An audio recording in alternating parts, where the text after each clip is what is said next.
नमस्कार, तिखट तडकामध्ये आपलं स्वागत आहे। आज आपण बघणार आहोत खरवसाच्या वड्या, म्हणजे चिकाच्या वड्या, की जे गाय किंवा म्हैस जेव्हा बाळंत होते तेव्हा जे पहिलं दूध येतं त्याला आपण चीक म्हणतो। तर इथे आपल्या मुंबईमध्ये हे काही मिळत नाही जास्ती करून, तर मी आज नाशिकला आले तर मला आज लकीली मिळालं। तर त्याच्यासाठी आपण इथे अर्धा किलो हा म्हशीचा चीक आहे आणि तेवढंच मी दूध घेतलेलं आहे। हे दूध गरम करून गार केलेलं दूध आहे। तर आपण आता आज आपण करणार आहोत हा गुळाचा खरवस करणार आहोत। तर अर्धा लिटर साठी मी साधारण 200 ग्रॅम गुळ घेतलेला आहे, थोडंसं केशर घेतलेलं आहे, 1 चमचा वेलची पूड घेतली आहे आणि थोडंसं आपल्याला जायफळ लागणार आहे। तर आता आपण सगळ्यात पहिले ह्या चिकामध्ये हे आपण दूध मिक्स करून घेऊया।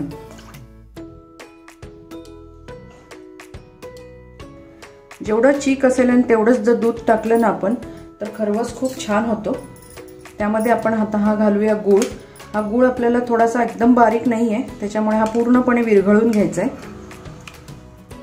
तर मी आता हे मोठं भांड्यात घेते आणि हे पूर्ण विरघळून घेते।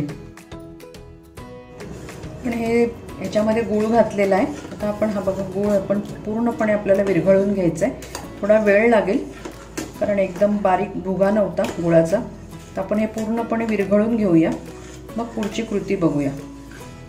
इथे आपण गॅसवरती स्टीमर ठेवलाय, तुम्ही त्याऐवजी कुकरचा पण वापर करू शकता। ते स्टीमर मध्ये मी पाणी घातलंय, त्याच्यावरती आपण हे भांडं ठेवणार आहोत आणि यामध्ये आपण ज्या डब्यामध्ये आपल्याला खरवस करायचा आहे तो डबा ठेवायचा आहे। आपण इथे पोळीचा डबा पण झाकणवाला वापरू शकतो किंवा कुकरचं भांडं पण वापरू शकतो। आपण कुठलंही भांडं याच्यात जे बसेल ते आपण वापरायचं आहे। तिथे ते पाणी गरम होतंय। इकडे आपलं गूळ चांगला मिक्स झालेला आहे, पण फक्त मी ते गाळून घेते कारण गुळामध्ये कधी कधी तंतू वगैरे असतात, काही कचरा असेल तर तो निघून जाईल। गूळ घातल्यामुळे चिकाचा रंग थोडासा तांबूसर आलाय। आता आपण यामध्ये घालणार आहोत वेलचीची पूड। तुम्हाला ड्रायफ्रुट्स घालायचे तर ड्रायफ्रुट्स घालू शकता, पण त्याच्यापेक्षा वेलची जास्त छान लागते। आपण घालणार आहोत केसरचे काही धागे।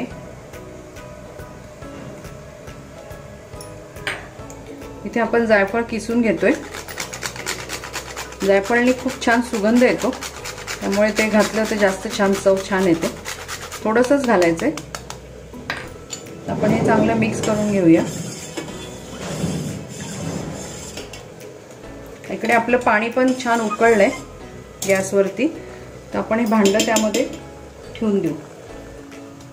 जे आपण भांडं ठेवलं त्यावरती झाकण ठेवूया।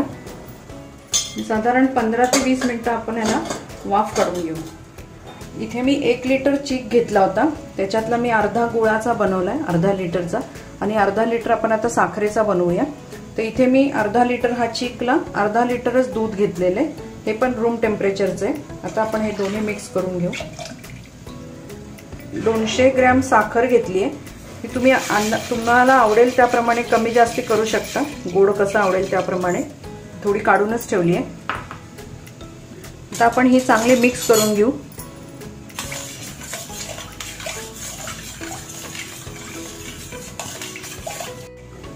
इथे आपली साखर विरघळली आहे, आता आपण हे पण गाळून घेऊया।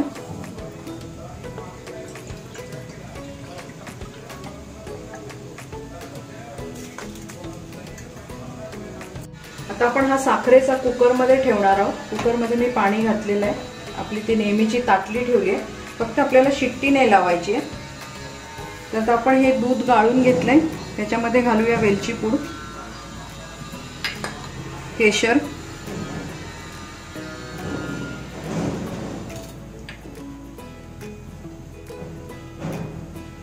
आणि जायफळ।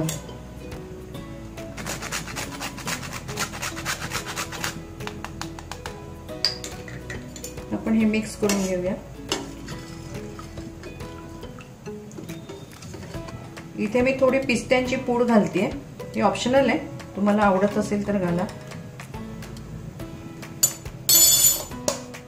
परत मिक्स करूया।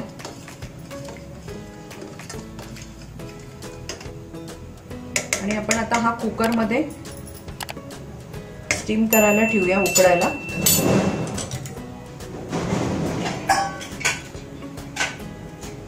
आता आपण ह्याला झाकण लावून घेऊ. शिट्टी लावलेली नाही आपण. यालाही आपण साधारण 20 मिनिटं वाफ येऊन घेऊया.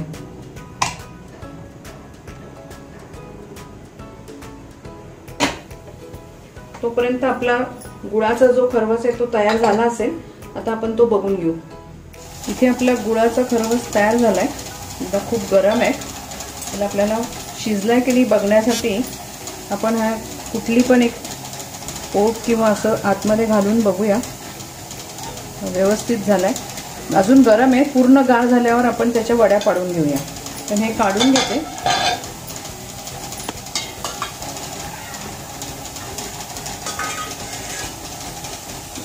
त्याला पूर्ण गार होऊ देऊ आपण. इथे आपला साखरेचा जो बनवलेला आहे तोही खरवस तयार झालाय.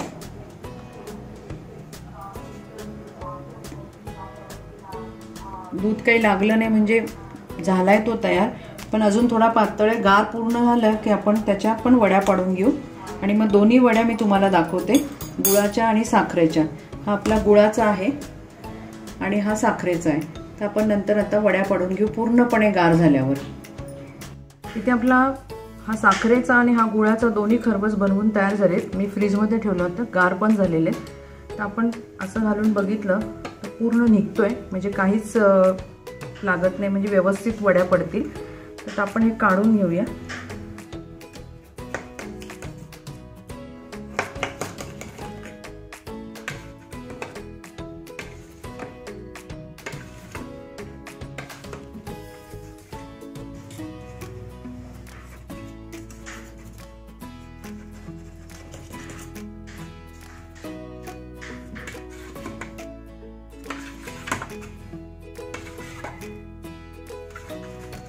इथे आपला साखरेचा आणि हा गुळाचा आपला खरवस बनवून तयार झालेला आहे. तुम्ही ही रेसिपी नक्की करून बघा. तुमचा अभिप्राय आम्हाला कळवा. तसंच तिखट तडक्याला लाईक करा, शेअर करा, सबस्क्राईब करा. परत आपण भेटू अशाच एका छानशा रेसिपी बरोबर. धन्यवाद.